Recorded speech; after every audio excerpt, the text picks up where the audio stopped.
നമസ്കാരം. പ്രധാന വാർത്തകൾ.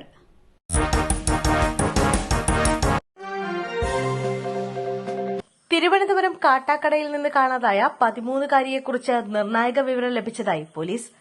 കുട്ടിയെ ഇന്ന് പുലർച്ചെ 5:30 കണ്ടതായി കന്യാകുമാരിയിലെ ഓട്ടോ ഡ്രൈവർമാർ പോലീസിനോട് പറഞ്ഞു. കന്യാകുമാരി എഎസ്പിയുടെ നേതൃത്വത്തിലുള്ള പ്രത്യേക സംഘവും കുട്ടിക്കായി തിരച്ചിൽ ആരംഭിച്ചു. തിരുവനന്തപുരം ഡിസിപി കന്യാകുമാരി പോലീസിന് വിവരം കൈമാറിയതിന് പിന്നാലെയാണ് നിർണായക വിവരം ലഭിച്ചത്. പുലർച്ചെ 4 മുതൽ കന്യാകുമാരി പോലീസും തിരച്ചിൽ ആരംഭിച്ചിരുന്നു. കുട്ടി ബീച്ച് റോഡിലേക്ക് പോയതായാണ് ഓട്ടോ ഡ്രൈവർമാരുടെ മൊഴി. കഴക്കൂട്ടത്ത് താമസിക്കുന്ന അസം സ്വദേശികളുടെ മകളെയാണ് ഇന്നലെ രാവിലെ 10 മണി മുതൽ കാണാതായത്. സഹോദരിയുമായി വഴക്കുണ്ടാക്കിയതിന് അമ്മ കുട്ടിയെ ശകാരിച്ചിരുന്നു.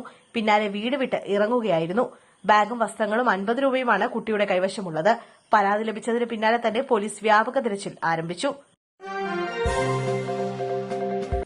വനിതാ 2020 ലോകകപ്പ് വേദിയിൽ മാറ്റം. അന്താരാഷ്ട്ര ക്രിക്കറ്റ് കൌൺസിലിന്റെ പുതിയ തീരുമാനമനുസരിച്ച് ഇത്തവണ മത്സരങ്ങൾ യുഎഇയിൽ വെച്ച് നടത്തുമെന്നാണ് റിപ്പോർട്ട്.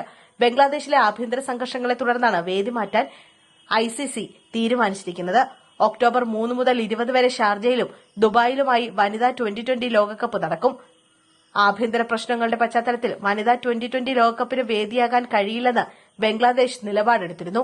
എന്നാൽ ലോകകപ്പിന് വേദിയാകാൻ കഴിയില്ലെന്ന ബംഗ്ലാദേശ് ക്രിക്കറ്റിന്റെ നിലപാടിനെ ഐസിസി വിമർശിച്ചു. ബംഗ്ലാദേശ് ക്രിക്കറ്റിന്റെ ചരിത്രത്തിൽ അടയാളപ്പെടുത്തേണ്ട കായിക മാമാങ്കത്തിന് ആതിഥേയത്വം വഹിക്കാൻ കഴിയില്ല എന്നത് നാണക്കേടാണെന്ന് ഐസിസി പ്രതികരിച്ചു.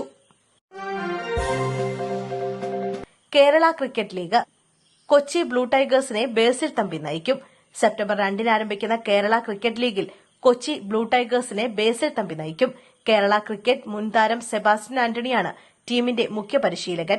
കൊച്ചിയിൽ നടന്ന ലോഗോ പ്രകാശന ചടങ്ങിലാണ് ടീമിന്റെ നായകനെയും പരിശീലകനെയും ഔദ്യോഗികമായി പ്രഖ്യാപിച്ചത്. ചലച്ചിത്ര സംവിധായകൻ ബ്ലസി, ടീം ഉടമയും സിംഗിൾ ഐഡി സ്ഥാപകനായ സുഭാഷ് മാനുവൽ എന്നിവരാണ് പ്രഖ്യാപനം നടത്തിയത്.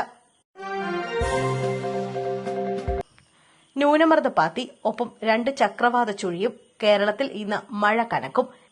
കേരളത്തിൽ ഇന്ന് 6 ജില്ലകളിൽ അതിശക്ത മഴ സാധ്യതയെന്ന് കേന്ദ്ര കാലാവസ്ഥാ വകുപ്പിന്റെ മുന്നറിയിപ്പ്.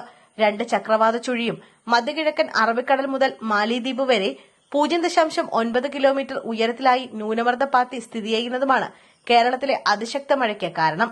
ശക്തമായ മഴ കണക്കിലെടുത്ത് ഇന്ന് 6 ജില്ലകളിൽ ഓറഞ്ച് അലർട്ട് പ്രഖ്യാപിച്ചു.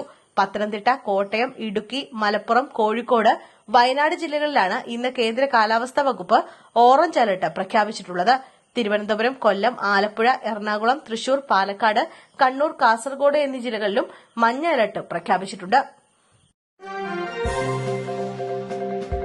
ഇന്ന് ഭാരത് ബന്ദ്. കേരളത്തിൽ ഹർത്താൽ ആചരിക്കും. സവർണ അട്ടിമറിക്കെതിരെ ആദിവാസി ദളിത് സംഘടനകൾ ആഹ്വാനം ചെയ്ത ഭാരത് ബന്ദ് ഇന്ന്. സംവരണ ബച്ചാവോ സംഘർഷ് സമിതിയാണ് ഭാരത് ബന്ദിന് ആഹ്വാനം ചെയ്തിട്ടുള്ളത്. രാവിലെ 6 മണി മുതൽ വൈകിട്ട് 6 മണി വരെയാണ് ഹർത്താൽ പ്രഖ്യാപിച്ചിരിക്കുന്നത്. ഉരുൾപൊട്ടൽ ദുരന്തത്തിന്റെ പശ്ചാത്തലത്തിൽ വയനാട് ജില്ലയെ ഹർത്താലിൽ നിന്ന് ഒഴിവാക്കി. SC, ST വിഭാഗങ്ങൾക്കിടയിലെ ഉപസംവരണത്തിന് സംസ്ഥാനങ്ങൾക്ക് തീരുമാനമെടുക്കാമെന്ന സുപ്രീംകോടതി വിധിയുടെ പശ്ചാത്തലത്തിലാണ് സവർണ ബച്ചാവോ സംഘർഷ് സമിതിയുടെ ഭാരത് ബന്ദ്. സുപ്രീംകോടതി വിധി മറികടക്കാൻ പാർലമെന്റിൽ നിയമനിർമ്മാണം നടത്തണമെന്നാണ് സംഘടനകളുടെ പ്രധാന ആവശ്യം. ദേശീയ തലത്തിൽ സമഗ്രമായ ജാതി സെൻസസ് നടത്തണമെന്നും സംഘടനകൾ ആവശ്യപ്പെട്ടു.